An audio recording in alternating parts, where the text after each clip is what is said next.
بسم اللہ الرحمن الرحیم اللہم صلی علی محمد وعلی آل محمد جزا اللہ عنا سیدنا محمد ما هو اہلہ۔ پیارے دوستو، السلام علیکم ورحمۃ اللہ وبرکاتہ۔ آپ سب دوستوں کو M&M اسلامک کے پلیٹ فارم پہ خوش آمدید۔ دوستو، ہم نے بنی اسرائیل کے حوالے سے اس سے پچھلی ویڈیو میں یہ ذکر کیا تھا کہ کس طرح اللہ تعالیٰ نے حضرت موسیٰ علیہ السلام اور ان کی ماں کے درمیان جدائی ختم کر دی۔ کس طرح حضرت موسیٰ علیہ السلام کی والدہ محترمہ نے ان کو صندوق میں بند کر کے دریا کے اندر ڈالا اور رسی پکڑنا بھول گئیں، تو آپ علیہ السلام فرعون کے محل میں پہنچ گئے۔ فرعون کی باندیوں نے اسے اٹھایا اور حضرت آسیہ کے پاس لے گئیں۔ حضرت آسیہ نے اپنا بیٹا بنا لیا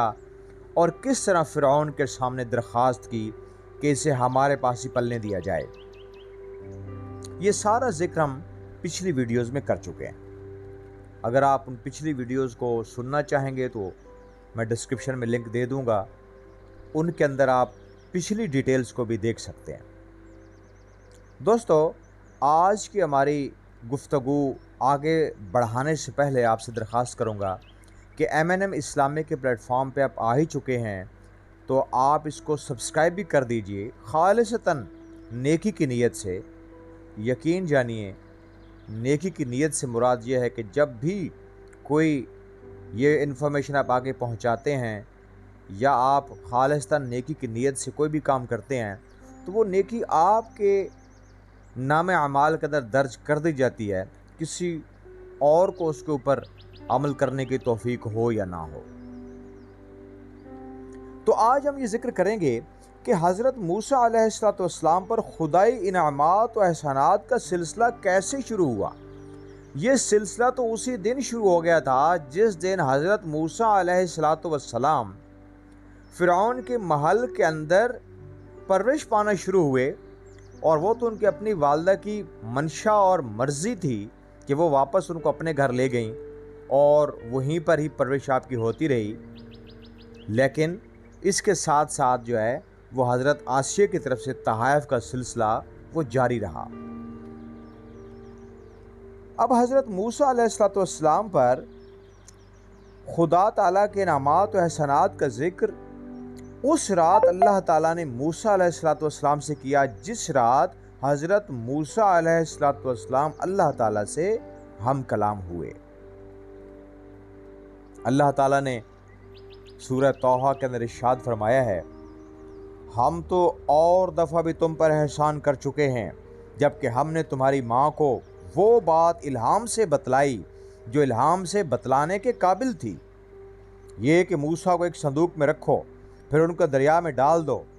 پھر دریا ان کو کنارہ تک لے آئے گا کہ ان کو ایک ایسا شخص پکڑے گا جو میرا بھی دشمن ہے اور ان کا بھی دشمن ہے، اور میں نے تمہارے اوپر اپنی طرف سے ایک اثر محبت ڈال دیا اور تاکہ تم میری نگرانی میں پرورش پاؤ۔ اس آخری جملہ جو قرآن پاک کے اندر آیا ہے، اس کی تفسیر میں حضرت قتادہ رحمۃ اللہ علیہ اور دیگر کئی علماء فرماتے ہیں، یعنی تمہیں بہترین کھانا کھلایا جائے اور ناز و نعمت میں تمہاری پرورش کی جائے اور اعلیٰ ترین لباس پہنایا جائے، یہ سب کام میرے سامنے میری نگرانی اور حفاظت میں سر انجام پائیں، اور تمہارے لیے وہ کچھ مقدر کر دیا جو میرے سوا کسی اور کے بس میں نہیں تھا۔ سبحان اللہ و بحمدہ، سبحان اللہ العظیم۔ دوستو، یہ صرف اللہ تعالیٰ کا فضل تھا کہ ایک ایسے طریقے کے ساتھ حضرت موسیٰ علیہ السلام کو فرعون کے محل کے اندر لایا گیا، اور پھر فرعون کے فرعون کے انعام و اکرامات سے ہی آپ کی پرورش ہوتی رہی۔ یہ اللہ تعالیٰ کی ایک ایسی پلاننگ آپ کہہ لیں تھی کہ جس کا ذکر، جس کا علم جو ہے وہ کسی بھی انسان کو نہیں تھا کہ آگے آنے والے دنوں میں ہونے والا کیا ہے، جس کا ذکر اللہ تعالیٰ نے پھر قرآن پاک کے اندر موسیٰ علیہ السلام کو مخاطب کر کے بھی کیا ہے۔ اب حضرت موسیٰ علیہ السلام جوان ہو گئے، وہاں پہ پرورش پاتے رہے، پھر حضرت موسیٰ علیہ السلام کے ہاتھوں اچانک ایک دن اتفاقی طور پر ایک قبطی کا قتل ہو گیا، جس کا ذکر قرآن پاک کے اندر آیا ہے۔ اللہ تعالیٰ نے ارشاد فرمایا ہے، اور جب اپنی بھری جوانی کو پہنچے اور درست ہو گئے تو ہم نے ان کو حکمت اور علم عطا فرمایا، اور ہم نیکوکاروں کو یوں ہی صلہ دیا کرتے ہیں۔ اور موسیٰ علیہ السلام شہر میں ایسے وقت پہنچے کہ وہاں کے اکثر باشندے بے خبر پڑے سو رہے تھے، تو انہوں نے وہاں دو آدمیوں کو لڑتے دیکھا، ایک تو ان کی برادری بنی اسرائیل میں کا تھا اور دوسرا ان کے مخالفین میں سے تھا۔ سو وہ جو ان کی برادری کا تھا، اس نے جو موسیٰ علیہ السلام کو دیکھا تو ان سے اس کے مقابلہ میں جو کہ ان کے مخالفین میں سے تھا مدد چاہی، تو موسیٰ علیہ السلام نے اس کو گھونسا مارا، سو اس کا کام بھی تمام کر دیا۔ موسیٰ علیہ السلام کہنے لگے، یہ تو شیطانی حرکت ہو گئی، بے شک شیطان بھی آدمی کا کھلا دشمن ہے، کسی غلطی میں ڈال دیتا ہے۔ اور نادم ہو کر حق تعالیٰ سے عرض کیا کہ اے میرے پروردگار، مجھ سے قصور ہو گیا، آپ معاف کر دیجئے۔ سو اللہ تعالیٰ نے معاف فرما دیا، اور بلا شبہ وہ غفور الرحیم ہے۔ بولا، اے رب، جیسا تو نے مجھ پر فضل کر دیا، پھر میں کبھی گناہگاروں کا مددگار نہ ہوں گا۔ اس کا اگر ہم قصہ دیکھیں کہ یہ قصہ کیا ہے، تو موسیٰ علیہ السلام کا پورے مصر میں بڑا رعب اور دبدبہ تھا، کیونکہ فرعون نے موسیٰ علیہ السلام کو منہ بولا بیٹا بنا رکھا تھا، اور چونکہ آپ کی پرورش اس کے محل میں ہوئی تھی، اس لیے بنی اسرائیل کو بھی عزت نصیب ہوئی، اور ان کا سر فخر سے اونچا ہو گیا تھا، کیونکہ انہوں نے آپ کو دودھ پلایا تھا اور وہ رضاعی لحاظ سے آپ کے ننہال شمار ہوتے تھے۔ جب اسرائیلی نے آپ سے قبطی کے خلاف مدد چاہی تو آپ اس کی طرف متوجہ ہوئے۔ قرآن پاک کے اندر ذکر ہے، فَوَكَزَهُ مُوسَىٰ فَقَضَىٰ عَلَيْهِ، تو موسیٰ علیہ السلام نے اس کو گھونسا مارا، سو اس کا کام بھی تمام کر دیا۔